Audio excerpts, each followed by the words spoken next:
A Natureza da Realidade Pessoal. Um livro de Sete. Capítulo 7. A carne viva.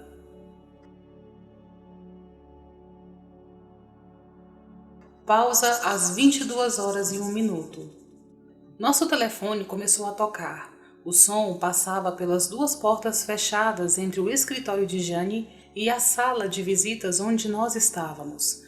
Eu não gostava de interromper as sessões, por isso deixei tocar, sentindo-me pouco à vontade, enquanto Jane, em transe, parecia não ouvir. Ela está recebendo um número cada vez maior de telefonemas. Agora, quando atendemos ao telefone, estamos preparados para falar com uma pessoa de qualquer parte do país. Hoje, por exemplo, Jane recebeu um telefonema de High Sierra, na Califórnia. Ditado. Capítulo 7. A carne viva. Dê-nos um momento. Muitas vezes as pessoas exageram, esquecendo-se de que as ideias têm sua própria vitalidade. Essas pessoas fazem divisões onde basicamente não existe nenhuma. Elas consideram as ideias como propriedades completamente mentais, separadas de seu conceito de corpo. Acham que as ideias residem em sua cabeça. Quem, por exemplo, imagina que uma ideia esteja em seu cotovelo, joelho ou dedo do pé? Em geral, as pessoas acreditam que as ideias têm pouco a ver com a carne viva. A carne parece física e as ideias não. Os amantes do intelecto geralmente fazem uma separação desnecessária entre o mundo dos conceitos e o da carne. Embora seja verdade que o corpo é a materialização viva da ideia, também é verdade que essas ideias formam um corpo ativo, sensível e vivo. O corpo não é apenas uma ferramenta a ser usada, não é apenas um veículo para o espírito, é o espírito em carne.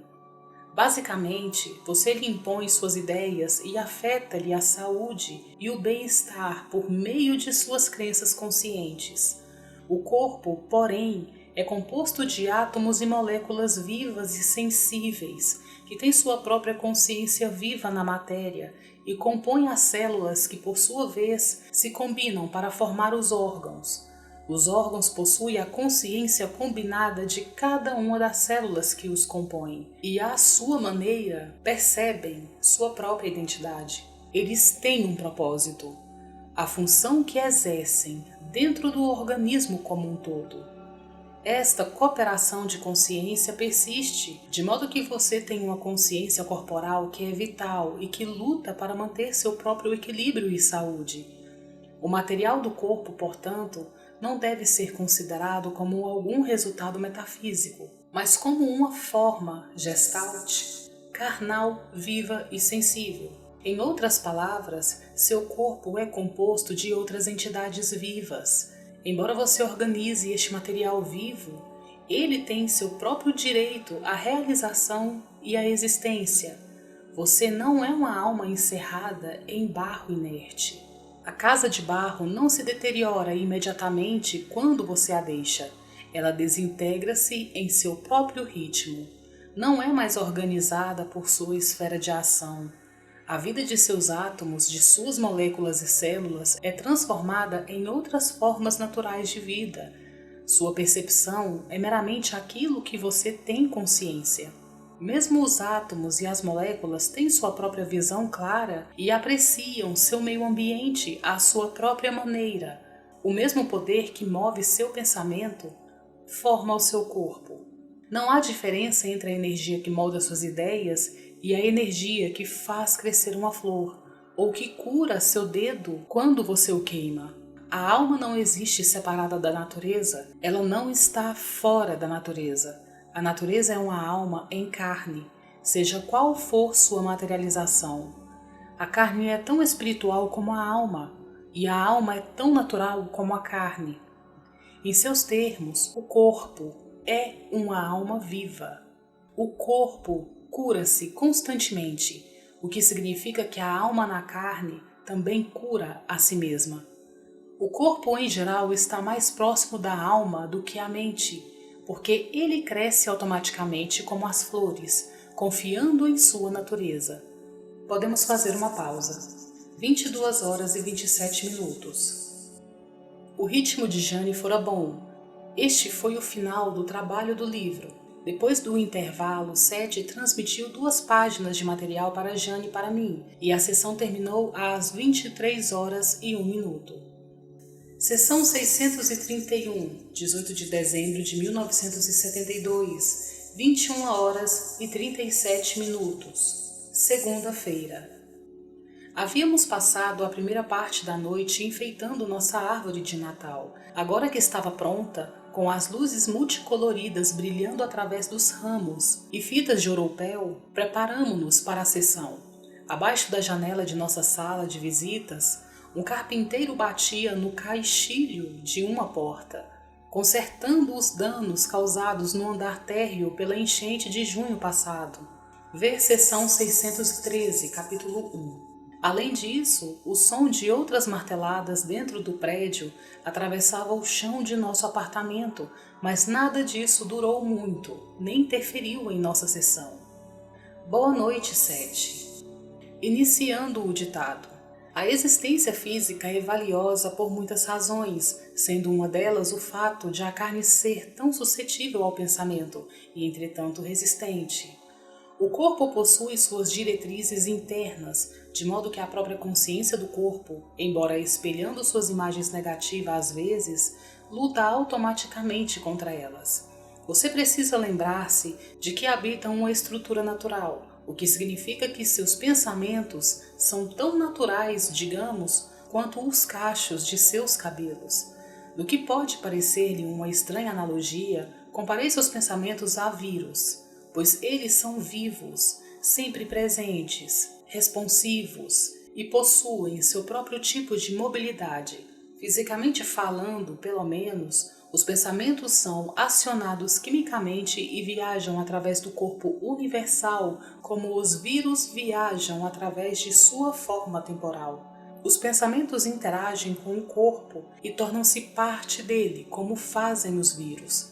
Alguns vírus têm grande valor terapêutico. O corpo físico geralmente derruba suas próprias barreiras diante deles, sabendo que eles neutralizam alguns que não são benéficos no momento. Os assim chamados vírus nocivos estão sempre presentes no corpo, mas só muito raramente você fica vulnerável a uma pequena porcentagem deles, embora o tempo todo carregue dentro de si traços dos vírus mais mortais.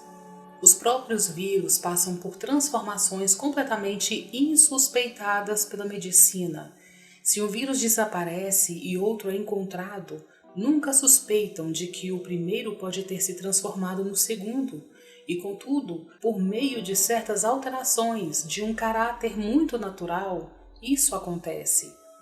Assim, os vírus podem ser benéficos ou mortais, segundo a condição, o estado e as necessidades do corpo em determinado momento.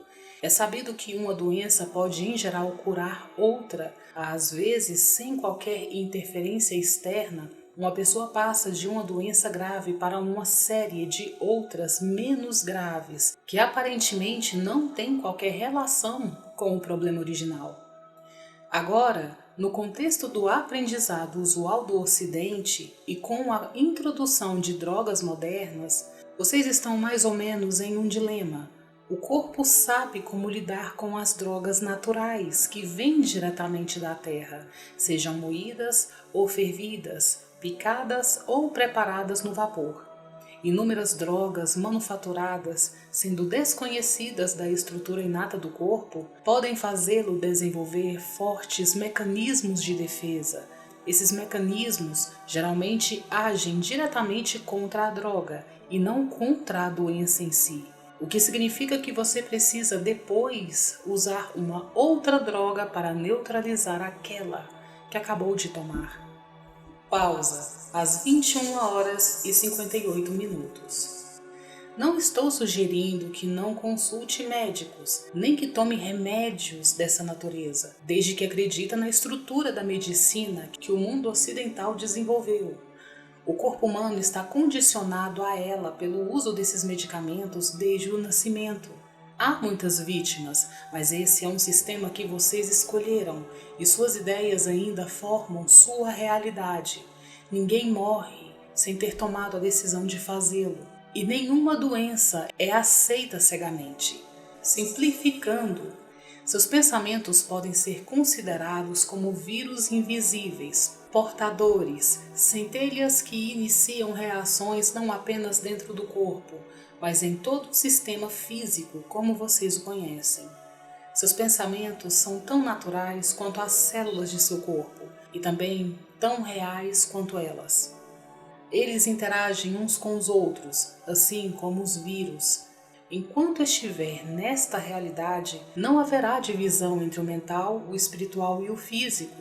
Se você achar que há, é porque não compreende suficientemente a espiritualidade da carne ou a realidade física de seus pensamentos. Pode fazer uma pausa. 22 horas e 6 minutos às 22 horas e 29 minutos. Como afirmei, as ideias são tão reais como qualquer porção do corpo. Elas são tanto uma parte da natureza como os sentimentos, mas se for estabelecida uma divisão arbitrária, considerando os pensamentos mentais separados do físico, então seu corpo poderá refletir mais verdadeiramente o seu ser do que os pensamentos. No funcionamento espontâneo do corpo, você vê a fácil mobilidade da alma, o fluir com aquilo que sou, que é uma indicação da liberdade interior da alma, mas também de um senso inato de direção. Todas as porções da realidade do corpo são versões na carne da realidade da alma, assim como todos os segmentos do universo exterior espelham um universo interior. O último é tão vivo, natural e variável quanto o mundo exterior. Os fenômenos psíquicos são apenas uma porção do que é a natureza, e todas as realidades são naturais. Em outros termos, as aparências são extensões e variações do princípio do crescimento, que é muito óbvio em sua realidade diária.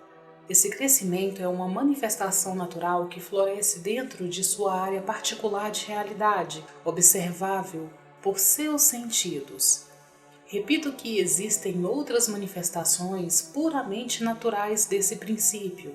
Algumas podem ser vislumbradas apenas em forma distorcida, devido a outras condições naturais que você não pode perceber.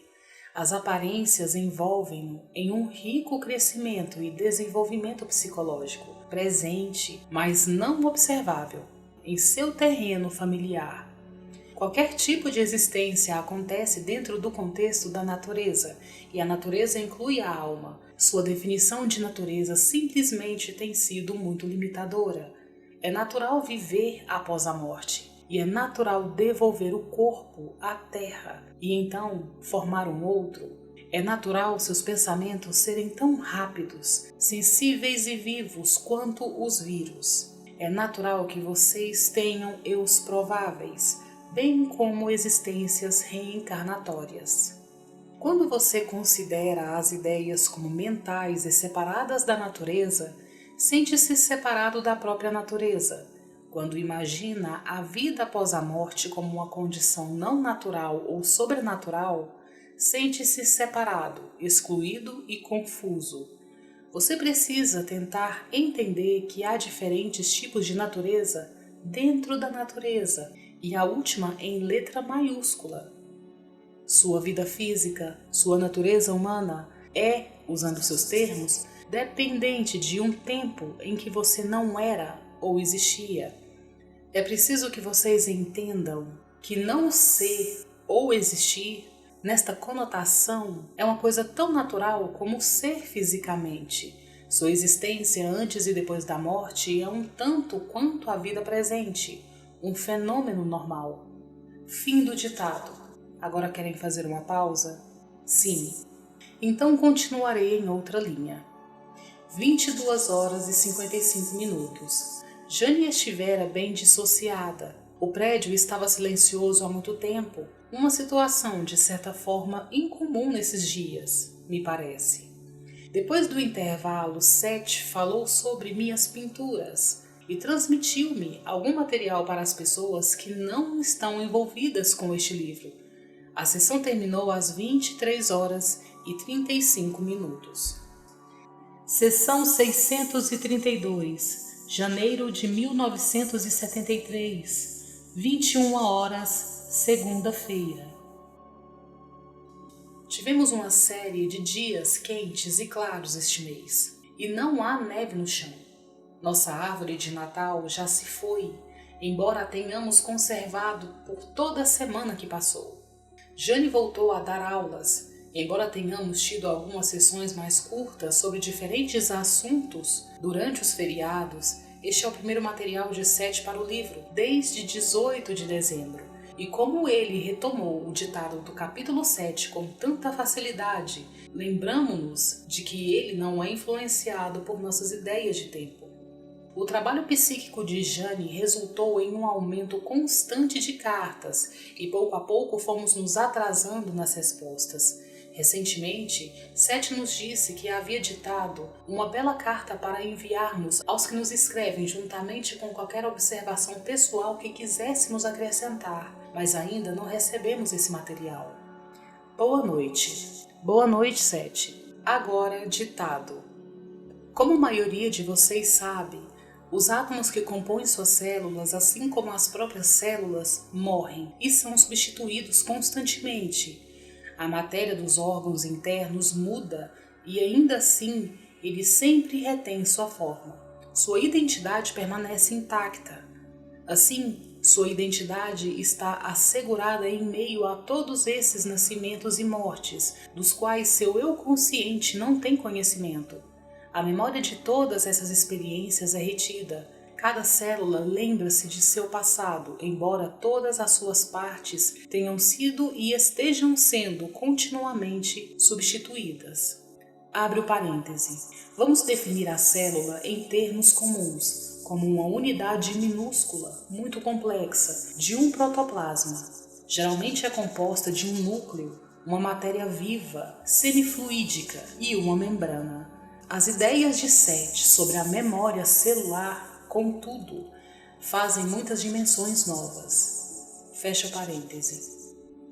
Assim, como suas células têm suas próprias lembranças, também a mente consciente tem um tipo mais evidente de memória. Seus pensamentos conscientes agem como alavancas, ativando ambos os tipos de memória. Dentro de seu ser físico, portanto, cada evento passado, alegre, expansivo, traumático e trágico, fica indelevelmente escrito. Em sua linguagem, isto é seu material de trabalho, a lembrança de seu ser físico, desde o tempo de sua concepção em forma corpórea. Há, em sua memória, as mais complexas organizações e estruturas associativas, que existem tanto nas profundezas de sua estrutura celular, como nos mais altos desígnios de sua atividade consciente. Comparei anteriormente seus pensamentos a vírus, na última sessão. Pense neles agora como células vivas eletromagnéticas, diferentes das células físicas de seu corpo, apenas na natureza de sua manifestação.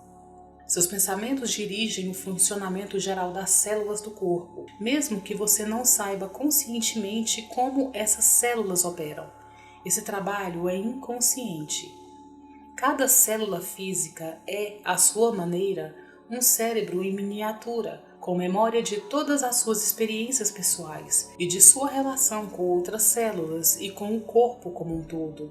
Em sua linguagem, isto significa que cada célula opera dentro de um quadro inato de toda a história do corpo, passada, presente e futura. Ora, este quadro está sempre mudando e é móvel.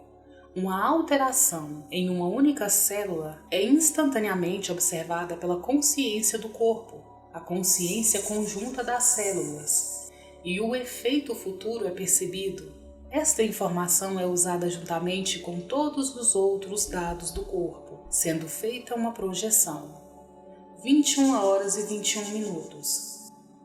A projeção do corpo é então avaliada em mais níveis do que me é possível explicar. Resumindo, O quadro é mostrado na arena invisível onde a carne e o espírito se encontram. Esta arena não é um lugar naturalmente, mas um estado interior de consciência gestáltica.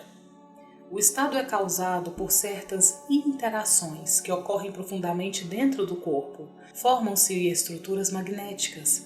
Elas são criadas em um nível físico por certas ativações dos nervos, nos quais os padrões normais são transpostos, por assim dizer, e formam-se imagens.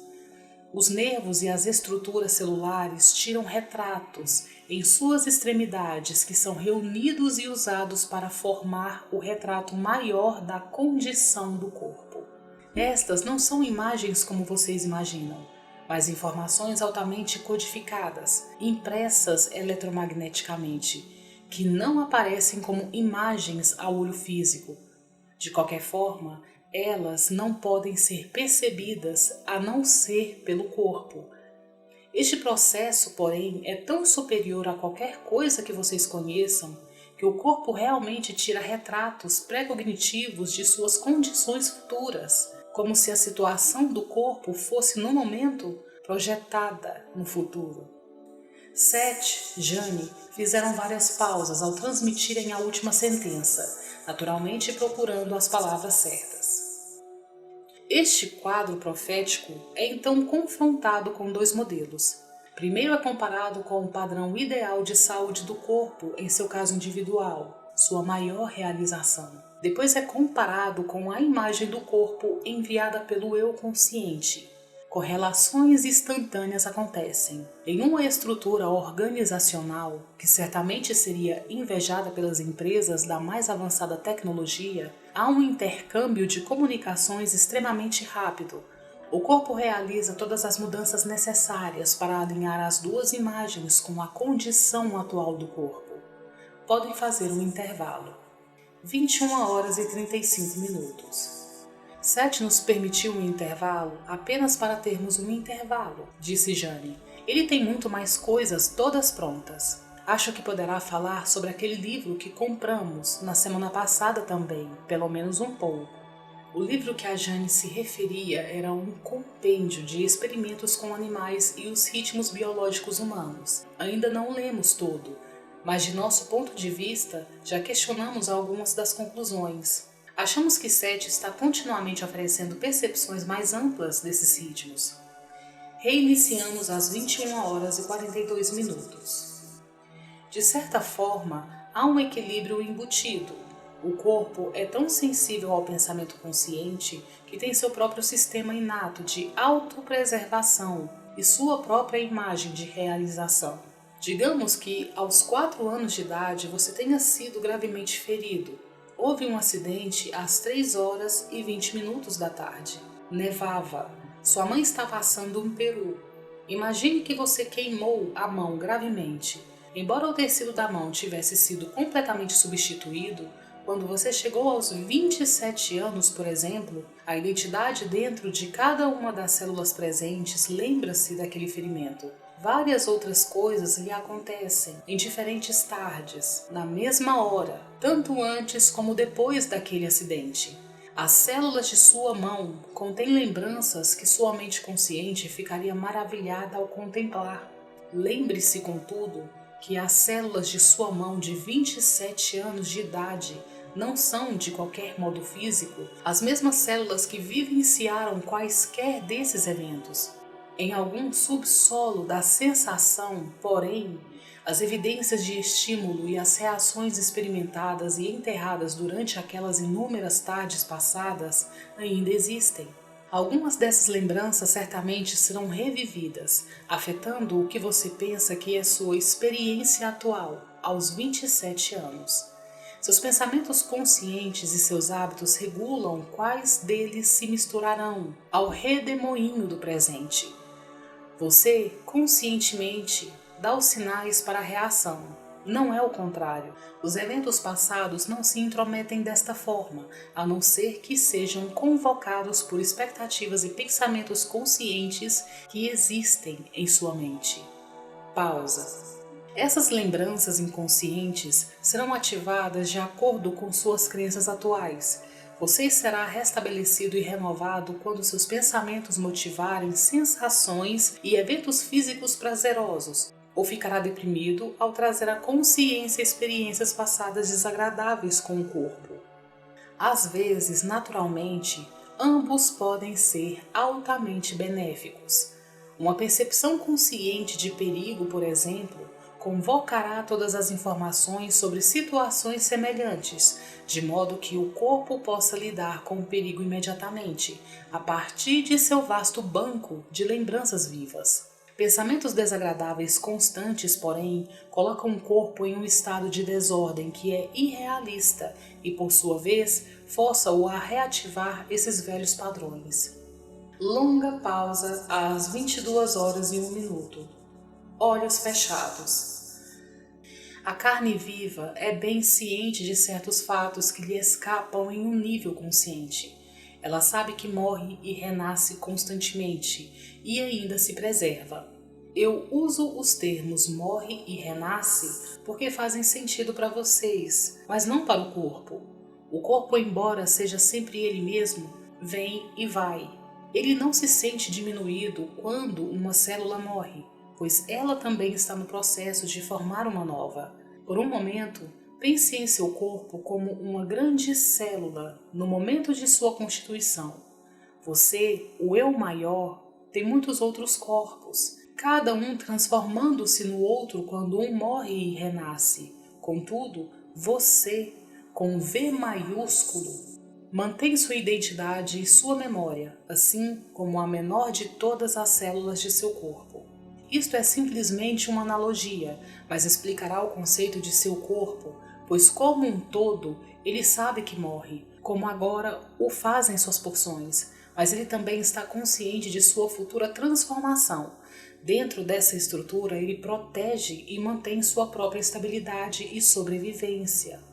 Em um nível de seu ser, existe um campo comum onde a consciência corporal se mistura à consciência mais elevada, da qual emana sua própria identidade. Esta é a área de seu ser onde se encontram alma e corpo, tanto no tempo como fora dele. Podem fazer um intervalo. 22h13 a 22h25. Como você tem consciência de ser, forma sua realidade física por meio do pensamento consciente. Sei que estou sempre me repetindo quando faço esta afirmação, mas é preciso lembrar-lhe de que não está à mercê de eventos inconscientes. Você tem a sabedoria inata do corpo por trás de si e ela sempre tentará corrigir seus erros. Estas sugestões aparecerão de modos variados, algumas muito físicas para sua maneira de pensar e outras por outros meios. O corpo pode começar a desejar certos alimentos, por exemplo, ou ar puro, ou exercícios físicos. Esses são apenas exemplos e mais tarde serei mais específico. Você pode ter sonhos recomendando-lhe que se mova nesta ou naquela direção, ou apontando as áreas em que precisa fazer correções. Geralmente esses sonhos provocam mudanças de comportamento. Lembre-se ou não deles pela manhã. Você pode solicitar sonhos nos quais receba orientações adequadas e os terá. Se por um lado você pede, mas por outro não acredita na natureza terapêutica dos sonhos, pode causar um curto-circuito nessa atividade. Nesse caso, você não estará sendo honesto com os conteúdos de sua mente consciente. Pelo contrário, estará dizendo: terei um sonho para me ajudar, mas não acredito que possa ter tal sonho. Em todos os casos, quando você está preocupado com sua saúde, há uma escolha de direções. A carne viva é sua, é a materialização de sua alma, e através do corpo, a alma lhe fornecerá as respostas que pedir. No próximo capítulo começaremos a tratar dos métodos que podem ser usados para revigorar e curar o corpo e que o ajudarão a despertar, dentro da forma física, as lembranças e experiências que lhe sejam mais vantajosas. Para melhores resultados, você precisa lembrar-se de que as ideias são tão vivas quanto as células de sua mão. Fim do capítulo. Este foi um capítulo de transição. Faremos um pequeno intervalo e você poderá receber o início do próximo capítulo ou material pessoal, como preferir. Vamos ao pessoal então, acho eu. 22 horas e 40 minutos. Durante o intervalo, Jane recebeu alguns insights de Seth sobre o que apareceria no capítulo 8. Por exemplo, quando os bons pensamentos da vida atual de uma pessoa são ativados, atraem pensamentos idênticos de suas personalidades reencarnatórias. Essa é uma ideia muito interessante, além do fato de ser um conforto para mim. Não me lembro de Seth ter apresentado o conceito dessa forma antes, uma nota acrescentada posteriormente. Mas como as coisas se desenvolveram, ele não começou a mencionar o assunto até o capítulo 10. Como sempre acontece, o material pessoal que se seguiu tem aplicações gerais muito boas, e Jane decidiu usá-lo na aula de ESP para mostrar certos pontos. Terminamos às 23 horas e 26 minutos. Quando ela leu a primeira página desta sessão, depois que eu a havia datilografado, Jane disse: "Parece que distorci aquela parte sobre os átomos morrerem. Não acho que deva ser dito dessa forma. Seth deve ter muito a acrescentar sobre isso. Tudo de que me lembro é que a matéria não pode ser criada e nem destruída. E essas partículas que se separam dos átomos e são liberadas como radiação não morrem, tanto quanto sei, embora possam evoluir. Em nossa realidade, a primeira lei da termodinâmica diz que a energia, matéria, pode ser mudada de uma forma para outra, mas não pode ser criada nem destruída. Embora uma mudança química resulte em uma nova substância, o peso total dos ingredientes envolvidos permanece praticamente o mesmo. Nessas reações comuns, a quantidade de matéria convertida em calor é infinitesimal. Em termos matemáticos, Einstein revelou que a massa e a energia são equivalentes quando uma é destruída, a outra é criada. Estamos interessados nesse material desde que Seth se referiu às mortes dos átomos e das moléculas na seção 625, capítulo 5, mas não pedimos mais detalhes porque o assunto está um tanto fora do escopo deste livro. Na física, por exemplo, sabe-se que o próton, uma partícula elementar do núcleo atômico, tem uma vida excepcionalmente longa em anos. O número um seguido de 24 ou mais zeros. Quando Seth terminar a realidade pessoal, planejamos pedir-lhe que reconcilie esses dados de nosso mundo com as suposições básicas ou concordâncias básicas em sua própria realidade. Ao mesmo tempo, Jane e eu lemos estes dias que físicos estão começando a questionar a imutabilidade de tais leis rígidas, como as que se aplicam à termodinâmica, à causalidade, etc., dizendo que ou elas estão erradas, afinal de contas, ou precisam ser modificadas. Os que desejarem poderão ver as discussões de Seth sobre os valores eletromagnéticos internos sonoros e da luz na seção 625, a qual nos referimos anteriormente, assim como seu material sobre unidades de EE, energia eletromagnética, no capítulo 20 de Seth Speaks.